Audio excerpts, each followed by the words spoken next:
Hey everyone, so if you haven't been to my gaming channel a couple days ago, I made an announcement that I'm going to try and work on RPGs more often because I counted like almost 100 RPGs, both physical, digital, from all generations of games that I need to work on. So I thought I was going to make this video trying to explain what I'll be doing and how I want to do it.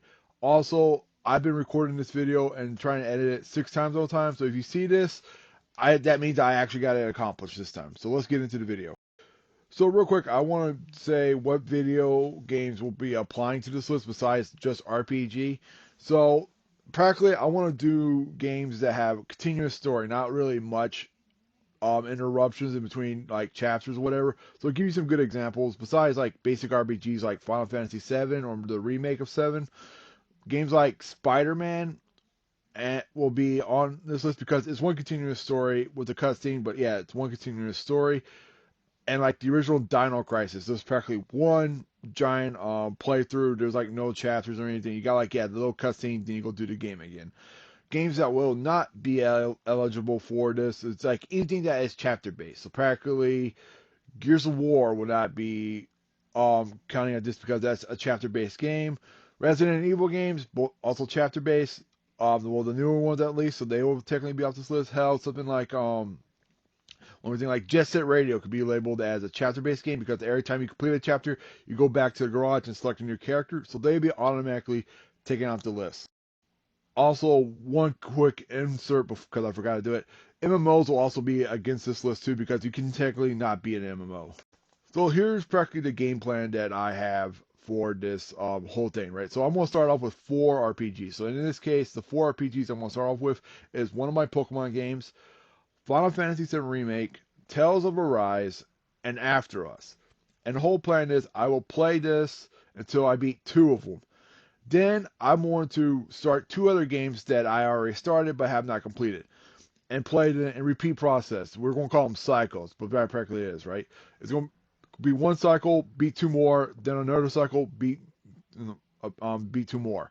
But then we're going to enter the third cycle, which after this repeats. But I will do something different on the third cycle. I will either pick one game that I want to start, like one I haven't started yet, and one that I may have to restart because I had a PS3 that broke, so I would have to restart some of my RPGs. I hope you understand that. But yeah, like I said, that'll only be third cycle. Then after the third cycle, we will continue with the whole plan of replay or continue playing other games. So I know one thing some people be asking, like, what about DLC, bonus content, hidden levels, stuff like that, right? Or practically, what happens if I got to go to another disc, whatever, right? So I explain it basically, right? If the game has a DLC and it doesn't involve me to restart my game or restart the story, like the new Arise DLC, Tales of Arise DLC, where I probably have to start the game all over again, that will be a replay, but that will have to come later. So practically beat the main game, do the replay, do the bonus story later. If I have to restart my level, if it's just continue where my last game left off, then I'll play it. It's practically like the Pokemon game DLCs. They continue where the game leaves off after you beat it, right? But games like let's take a game I have, fucking Xenosaga, right? So Xenosaga comes in 3 discs. So practically what will happen was I play the first disc, beat it, and then wait till another cycle, wait till after the third cycle to play number 2 at some point, because that's how that's going to work.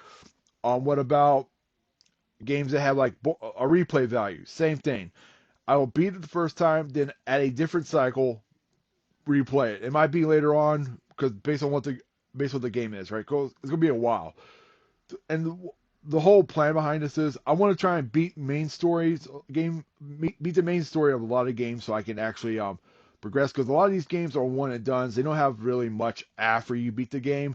I may go do like the bonus level if it has it, then complete it after that, trying to make sure I continue this flow properly, right? I hope you understand and try and get some clue about it. If you have any questions, leave them in the comments section and I will get right back to you as soon as possible. I hope you all enjoy. Bye.